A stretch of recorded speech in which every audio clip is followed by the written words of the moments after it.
mecanismo de defesa. Quando eu ligo uma situação, é para poder resguardar a minha vida. Não se esqueça de se inscrever aqui no meu canal no YouTube, Ricardo Criança. Se inscreve no meu canal, ativa o sininho, fazer outra resenha. Enfrentar um problema como o que nós estamos enfrentando hoje.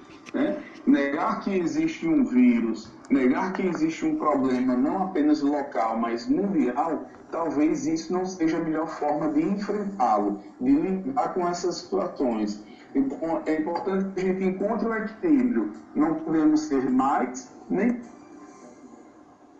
desesperar, muito menos deixar de lado essas informações para que aí a gente seja negligente com situações que estão ocorrendo. Então, a negação é um mecanismo de defesa que resguarda a nossa segurança, mas não necessariamente é requerdado nesse momento. Não se esqueça de se inscrever no meu canal, ativar o sininho. Que a gente está vivendo durante essa pandemia, a negação ela é ainda mais prejudicial, né, Tomé? Porque impede que as pessoas tomem os cuidados necessários, os cuidados adequados. No tempo, expõe a pessoa, né, ao risco.